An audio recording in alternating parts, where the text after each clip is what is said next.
Welcome guys, this is my review and before you buy Call of Duty Infinite Warfare video, bringing you guys all the information that I have about the game that will ultimately decide whether you want to play the game or not, whether you want to buy it or not.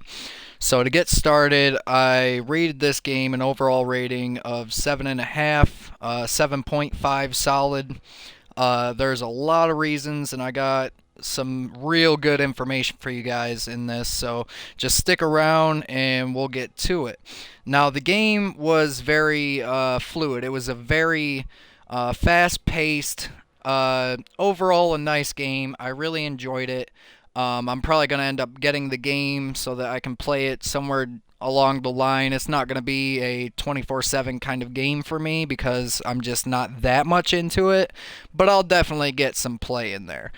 So anyways, here are my specific points as to why you should or shouldn't buy the game. All the information I have here is from me playing the beta for quite a while and just getting a good feel for the game and getting to know what COD put in, what they brought back, all that good stuff. So, to start off, spawn points still have not been fixed, guys. Just like all the previous COD games, you still get spawn killed.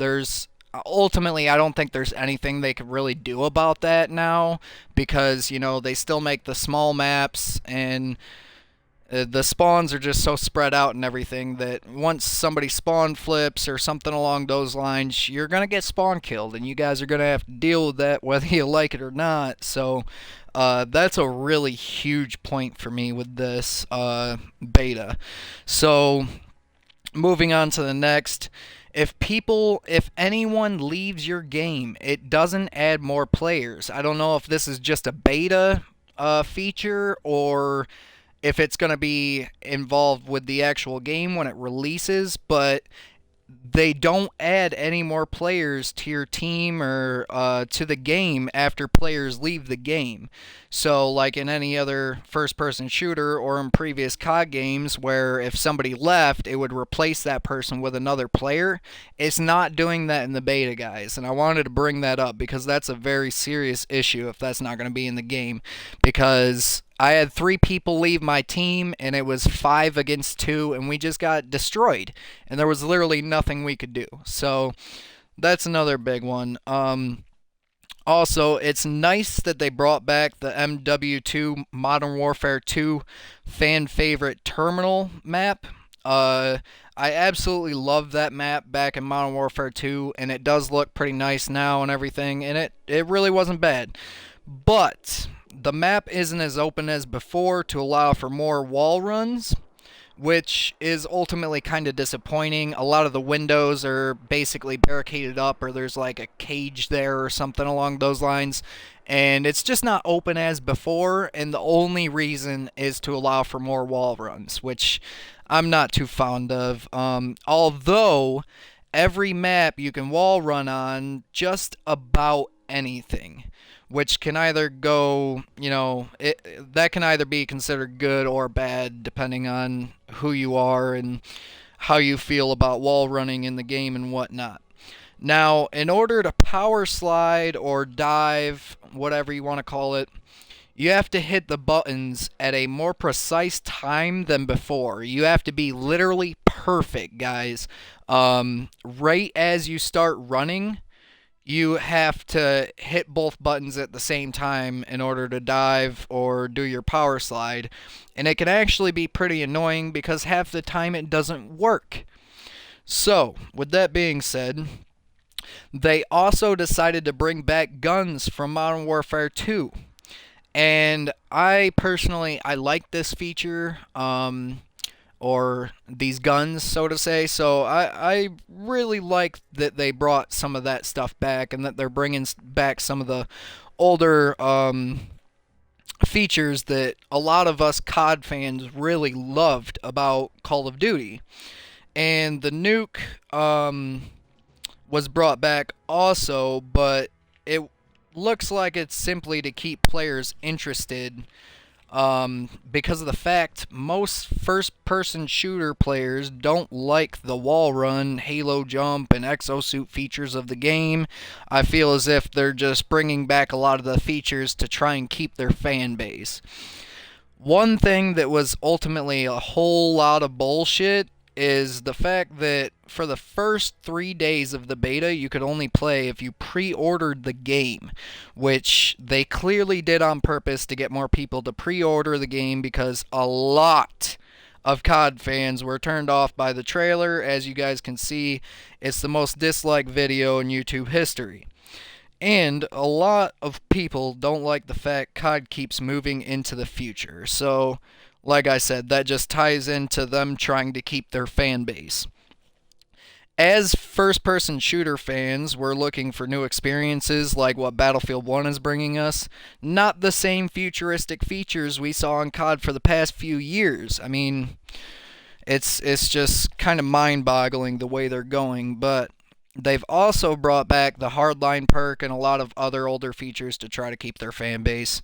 And I like that they brought back the Hardline perk too, because that was one of my favorite perks back in the day. And it was really cool to get to use that, to be honest. Ultimately, it looks like half the features in the game they only added because they're really trying hard to keep their fan base from running to other first-person shooters, which, as a COD fan, I kind of find that insulting, guys. I feel as if they know this game isn't up to par with the content we should be receiving versus what we're actually getting in the game. Especially with the technology they have with next-gen consoles and with their engines and everything. It just, I don't know, it feels a little bit off, guys. But, I mean, they removed Nukes from their games years ago, although they've had the engine and software to put Nukes in any one of their games since then. Which tells me they only brought the feature back to try to hold on to their fan base, and not because it made sense to put it into the game. And that's where this is really getting to. A lot of the features, it seems like they just brought them back to keep the fan base and not because they should be in the game.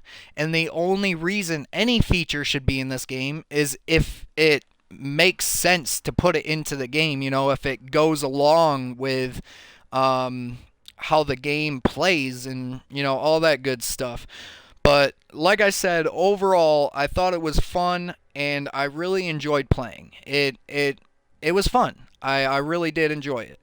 And I mean, I'm not sure, guys. Like I said, I rated it an overall rating of 7.5, and there's a lot of reasons for that, but most of them are due to the fact that they're bringing back features that shouldn't necessarily be being brought back. They should be left in the past, and they're only bringing them back to bring back the fan base. And I hope you guys don't fall into buying this game just because there's a nuke or just because they brought back some of the old guns. That's not a good... It really isn't a good reason to buy the game, guys. I'm just telling you right now. Don't go out and buy the game just because you want to try and get nukes.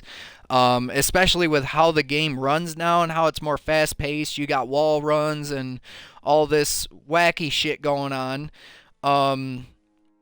It's a lot harder to get a nuke, you know? So don't go out there and buy it just because they're bringing back a bunch of Modern Warfare 2 features and guns and things of that sort, because you're not gonna be happy if you buy the game for only those reasons. Trust me on this. But with that being said, please let me know what you guys thought of this video in the comments section below. That will be the conclusion to this video, and I hope to see you guys next time. This is Prisoner War Gaming, out.